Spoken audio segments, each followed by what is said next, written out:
Hola, it's Ayla back at it again with another video. So for today's video, it's gonna be a Shopee haul. It's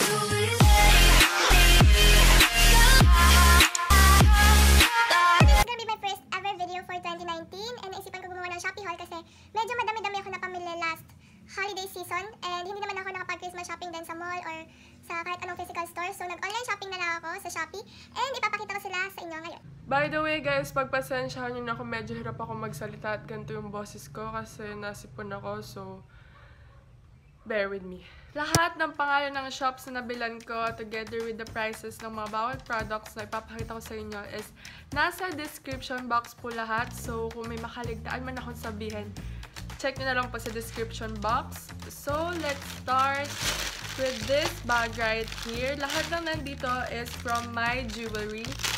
So, mostly accessories yung mga nabili ko sa kanila. So, let's start with this box. Ayan. And siya. St. Benedict necklace siya. Gold necklace na nabili ko for only 79 pesos. As in, super perfect nito kapag plain yung suot mo or gusto mo spice up yung look mo na hindi mo na kailangan magsuot ng mamahaling alahas, diba?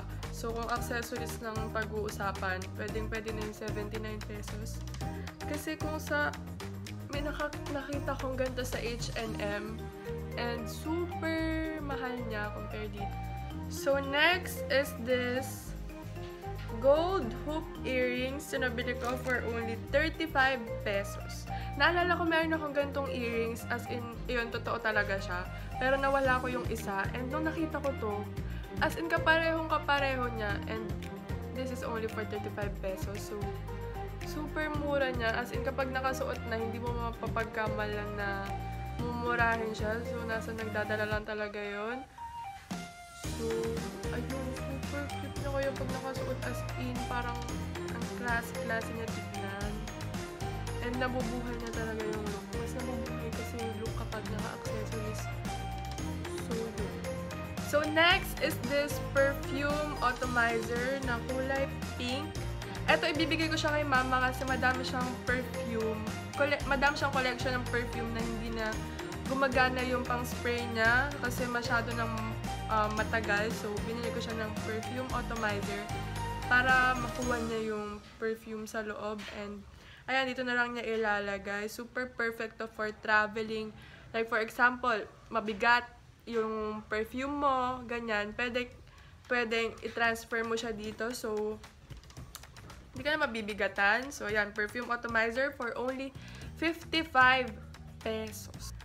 So, next na ipapakita ko sa inyo is probably my favorite purchase dito sa shop ni My Jewelry kasi, guys, crown ring for only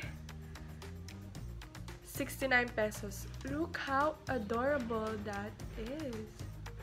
Tingnan nyo guys. And may kasama na siyang box. So, pwede mo talaga siyang pang-gift. Like, for example, sa girlfriend mo nang gustong-gusto ng crown ring, kagaya ko. So, as in, super happy ko nung nakita ko to sa Shopee and madami siyang magandang review. So, binili ko siya. Pero hindi ako nag-expect na ganito yung quality niya. Kasi super mura lang niya. Pero nagulit ako kasi as in, hindi mo siya mapapagkamalan na mumurahin kapag nakasuot sa'yo. So, ayan siya guys. Oh. Ang ganda niya. Tingnan nyo guys. Pak, ganun. So, next is this 2 boxes na binili. Hindi sa akin to. Binili ko to para sa lola ko. Pero yung isa hiningi ng mama ko. So, ayun, binigay ko na lang sa kanya. These are watches na super mura guys. As in, accessories lang talaga yung plan kong bilhin. Pero nung nakita ko to and yung mga reviews na maganda daw. So, trinay kong bumili kasi first is this Lacoste na of course, fake na Lacoste na watch. Ayan, ang ganda niya. Eto, dapat bibigay ko to sa lola ko pero hiningi ni mama kasi nagandahan din siya. And this is only 150 pesos. Though hindi kasama yung box, binili ko separately yung box for 20 pesos each. So, yun. Ayan o, 150 pesos lang. Good. Siguro naman magtatagal to. And for everyday watch lang naman. Like, for example, pupunta ka lang ng mall or mag-run ka lang ng errands or kung saan ka man pupunta na hindi naman masyadong importante na hindi mo na kailangan na magsuot ng mga mamahaling gamit. Ayun no, sobrang ganda. And kapag nakasuot siya, hindi mo mapapagamalan talaga na mumurahin. I swear guys, I swear. Etong shop na to, as in super na happy ako sa kanya. And next naman, eto, para naman to sa lola ko. Ayan. Ano siya, Seiko naman siya, pero of course, hindi din siya totoong Seiko kasi guys, wala nyo kung magkano, 99 pesos lang ito.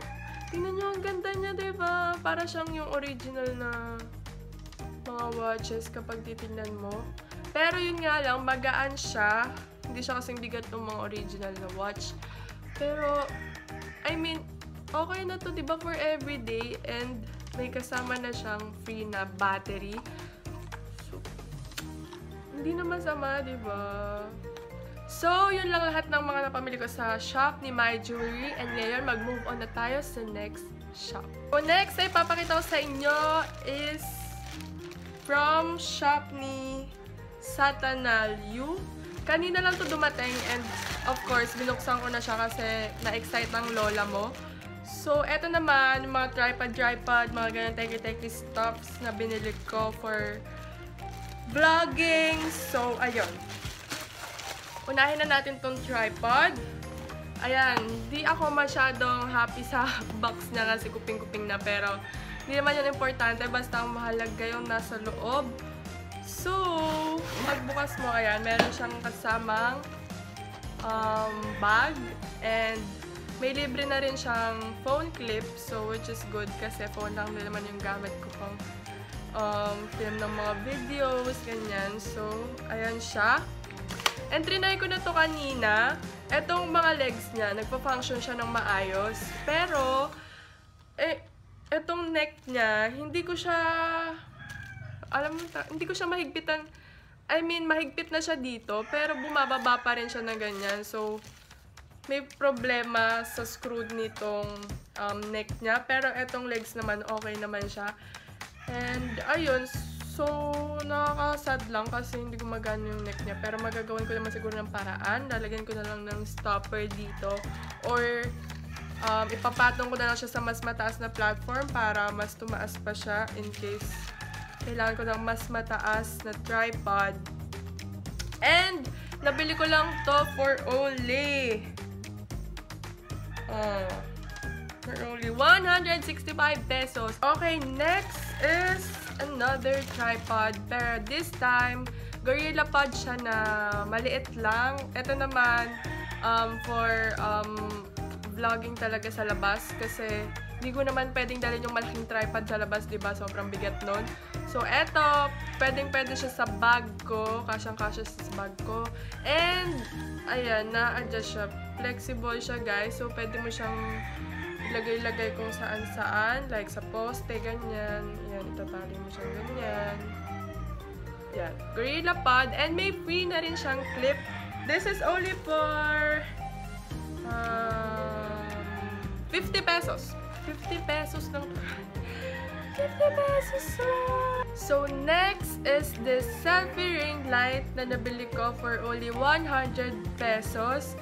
Binili ko to kasi pag nag-video ako na medyo madilim na, lampshade yung ginagamit ko. So, eto, bumili ko ng selfie ring light. And also, for better selfies na rin, diba? Kasi, bet ko mag-selfie madalas. So, yun, bumili ako ng selfie ring light. And, bala ko to gawin ng video para makita niyo yung performance niya. And, ayun. Comment down below kung yung mga nabili ko is gusto nyo gawin ko sila ng review, separate video, or something. Okay, next na ipapakita ko sa inyo is this eyebrow pen na bukas na at nagamit na ng mama ko. Kasi, tagal niyang sinasabi sa akin na gusto daw niya ng eyebrow pen na ganito yung tip. Ayan. Ayan yung tip niya, oh. Yung tatluhan. And this is in the shade Chestnut. Ayan. And bibigay ko din to sa mama ko. And this is only 43 pesos. So, mura na, diba? For an eyebrow pen. Hindi ko lang sure kung maglalas siya all day. So, next naman, ay papakita ko sa inyo. Ito, mga teeth aligners. Mayo braces yata yung tawag dito. Basta rubber siya na nakakapag-correct ng bite kasi medyo may problem ako sa bite ko. So, bumili ako. And dalawa yung binili ko kasi yung isa sa kapatid ko. So, ayan, tigisa kami. This, hindi ko alam kung tawag dito, pero nakalagay sa shop nila, clean nose. Clean nose. Siguro pag ginamit mo to, magiging clean yung nose mo. So, yun na lang yung pinangalan nila. Pero madami kasi ako nakikitang magandang review about this product. So, na-curious ako. Alam niyo naman ako, mahilig ako sa mga pantanggal ng mga blackheads, whiteheads, ganyan. So, ayun. Gusto kong gawan to ng review. So, bumili ako. And, ayun. Abangan nyo na lang. Gagawin ko yan ng video. Next, from Satanalio Shop, is this eyebrow brush. Ayan, angle brush na may spoolie. Actually, gusto ko yung black. Pero wala na silang black. So, gold na lang. Okay na rin yun. Ayan. Ayan yung itsura niya. And super na-off lang ako dun sa nakalagay na Kylie. Kasi dun sa picture na nakalagay sa shop nila, wala namang ganun. So, yun. Pero okay na rin. Sige. Ano lang naman to eh. 15 pesos. Hindi naman sama, guys. Next is this teeth whitening activated organic charcoal. Ayan. For my teeth din to. And isi-share ko na lang din sa mga tao dito sa bahay. And I hope effective siya. Kasi 40 pesos lang to. So, hindi ako nag-expect ng malaki. Pero, I'll try to review this one. Gagawin ko siya ng video. So, wait nyo na lang yan. So, last for Satanalio Shop is this Honey Cold Wax from Esme Cosmetics. Gusto ko siyang itry kasi di pa nakatry ng cold wax. And nakatry naman ako ng hot wax. Pero hindi ko siya nagustuhan. Kasi pinapaso niya yung kilikili ko. And ayun, bumili ako ng cold wax kasi nakapanood din ako ng video na gumagamit nito. And, ayun, effective sa kanila. So, ito-try ko siya. Pero, hindi ko sure kung magagawin ko siya ng review. Pero, kung magkaka-time ako, sige, i-review din natin to. Next shop is Coco and Zoe. And, madami silang binibenta ng mga sandals and heels. And, bumili ako sa kanila ng dalawang block heels. So, first is this nude pointed block heels na nabili ko for only 299 pesos. Kasi kung bibili mo to sa mall, guys, nasa 700 to 1,000 plus pesos na siya. So, super great deal nito for me. And nung sinuot ko siya, so, sobrang comfortable naman niya. Hindi naman siya masakit sa paa. So, ayan. Ang ganda niya, diba?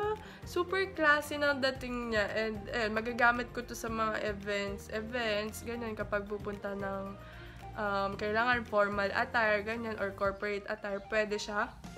Kasi yung mga heels ko dito, guys, puro 6 inches heels. Hindi naman pwede na pumunta ako ng events na naka 6 inches heels ako kasi sobrang tangkad ko na nun. So, ayun, bumili ako ng black heels. Ito yata nasa 2 to 3 inches lang siya. So, carry na yan. And the next naman is ito. Color black naman siya na ito naman yung style niya. Hindi siya pointed. Ayan siya. May strap lang siya dyan. One strap lang siya. And yung edge niya is, ayan, pag ganyan. Hindi ko alam kung ang tawag dyan, pero pag ganyan yung edge niya. And this cost me 299 pesos as well. Puro 299 pesos yata yung black heels nila doon. So, ayun, iba-iba lang yung design. And meron din silang tinitindang flats. Pero yun nga, since black heels yung gusto kong bilhin, ayun, bumili ako ng dalawa.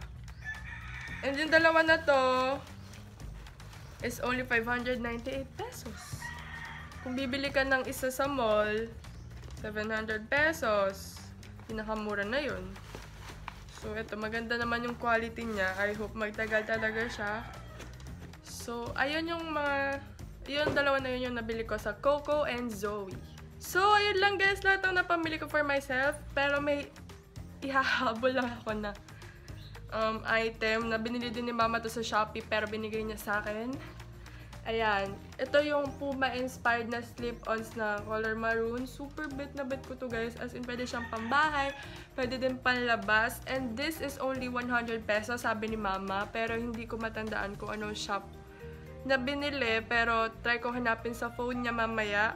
And ilalagay ko na lang sa description box below. So, yun naglahat guys ng mga napamili ko sa Shopee ng nakaraang holiday season. And I hope nag-enjoy kayo sa panonood as much as nag-enjoy ako sa pag-share sa inyo ng mga napamili ko. And ayun, kung may gusto kayong i-purchase din na na-purchase ko sa Shopee, nasa description box lahat ng information, prices, and shops kung saan ko sila nabili. And that's it guys for this video. I hope you guys enjoy. Please give this video a thumbs up. Don't forget to subscribe to my channel. And I'll see you guys on my next one. Bye!